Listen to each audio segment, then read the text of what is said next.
नमस्ते दोस्तों। आज हम बात करेंगे मीटिंग में बनेली सत्य कहानी पे।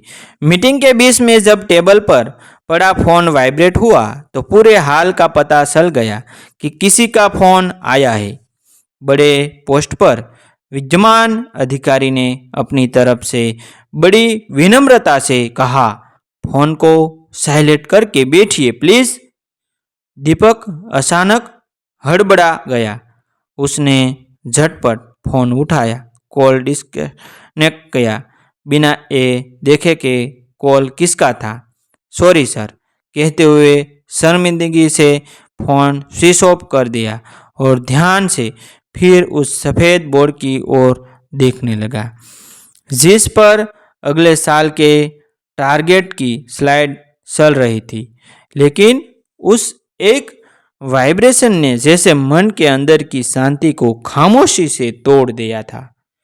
दीपक एक मध्यम वर्ग परिवार से था। नौकरी में 7 साल हो चुके थे और मेहनत, लगन और विनम्र स्वभाव के कारण सबका सहता था। एक निजी कंपनी में सीनियर ऑपरेशंस मैनेजर की भूमिका निभा रहा था। उस दिन ऑफिस में रीजनल मीटिंग चल रही थी जिसमें हेड ऑफिस के बड़े अधिकारी आए थे। पूरी टीम की निगाह दीपक पर थी। वह उस दिन की मीटिंग को प्रोजेक्ट करने वाला था। प्रोजेक्टेशन जब खत्म हुआ तो तालियों की आवाज़ में उसकी मेहनत की गूंजी सुनाई दी। मीटिंग सफल रही। अधिकारियों ने सराहना की मीटिंग के बाद जब सब रिफ्रेशमेंट की ओर बढ़े, दीपक वही चेयर पर बैठा रह गया, सिर नीचे किए। उसकी आंखें उस टेबल की तरफ थी जहां उसका फोन अभी स्विच ऑफ पड़ा था। वो अचानक जैसे यादों में खो गया। फोन का वाइब्रेशन वो एक कॉल ही माँ की तो नहीं थी।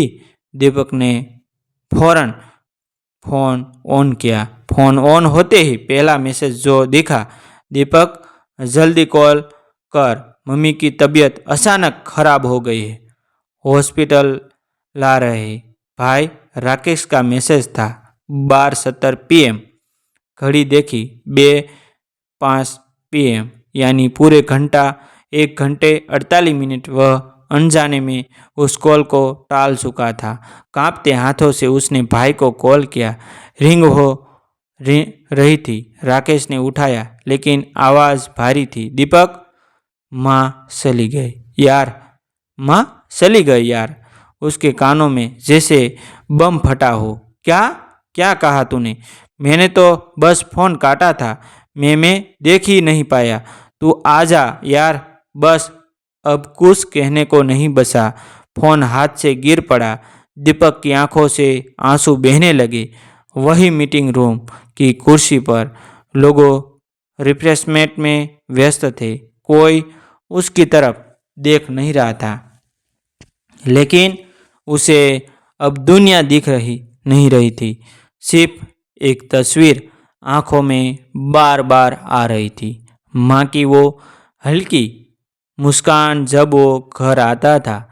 और अचानक उसे याद आया, सुबह जल्दी निकाला था, माँ कॉल करना चाह रही थी, लेकिन उसने कहा था, अरे मम्मी मीटिंग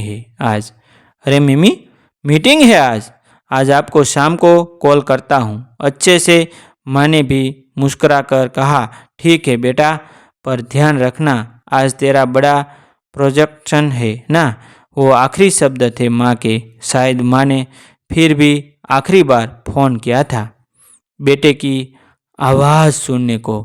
पर बेटा उस दिन प्रोजेक्टेशन में जीत गया, पर माँ को हार गया। दीपक उसी दिन शाम की ट्रेन से अपने छोटे शहर के लिए रवाना हो गया। जब घर पहुंचा तो सफ़ेद चादर से ढकी माँ की देह देखकर उसका दिल फट गया।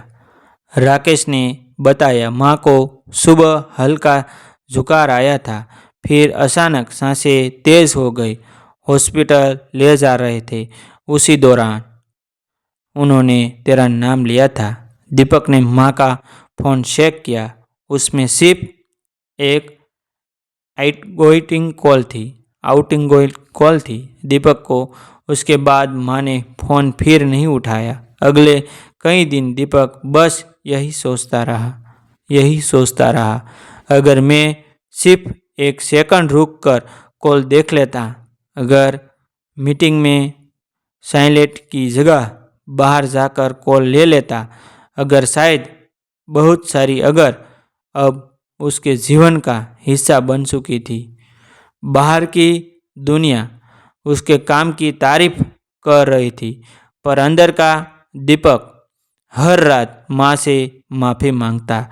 आज माँ को गए 2 साल हो चुके थे। दीपक अब भी उसी कंपनी में काम करता है, लेकिन अब उसने एक आदत बदल दी है। फ़ोन कभी भी अनदेखा नहीं करता। जब भी फ़ोन वाइब्रेट होता है, वो पहला देखता है कि कौन है। कभी कभी कॉल्स ज़रूरी नहीं होते, लेकिन इंसान ज़रूरी होता है। एक दिन ऑफिस में एक नया लड़का था, वो सौरभ। मीटिंग चल रही थी, उसका फ़ोन बजा। उसने तुरंत उठाया और बाहर जाने लगा। दीपक ने अधिकारियों की तरफ देखकर विनम्रता से कहा, सॉरी, वो ज़रूरी कॉल हो सकता है, थोड़ा सा समय दे दीजिए उसे। मीटिंग कुछ देर रुकी। सौरभ बाहर गया, फिर लौटा और आंखों में आंसू लिए बोला, सर, मेरी बहन का एक्सीडेंट हुआ है, अस्पताल जा रहा है। दीपक ने उसकी पीठ पर हाथ रखा और बस इतना कहा, जाओ सौरभ, सबसे ज़रूरी मीटिंग वही है। अभी तुम्हारी एक मीटिंग, एक प्रोजेक्शन, एक नौकरी में, ये सब जिंदगी का हिस्सा है। लेकिन जो लोग हमें बिना शर्ते चाहते हैं, माँ, पिता, भाई, बहन, दोस्त, उनका एक फ़ोन कभी अनदेखा मत करना, क्योंकि कभी कभी एक अधूरी कॉल एक अधूरी कहानी बन जाती है। दोस्तों, ऐसी नई नई कहानी सुनने के लिए और देखने के लिए हमारे चैनल आप सब्सक्राइब कर लीजिए। जो आपको जीवन में कुछ नया करने के लिए हमारा चैनल आपको अवश्य प्रेरित करता रहेगा। थैंक यू दोस्तों, मिलते हैं एक न्यू वीडियो के साथ, एक न्यू स्टोरी के साथ। तब तक आप सब बनिए रहिए हमारी चैनल के साथ। थैंक यू दोस्तों, फिर मिलते हैं। Thank you.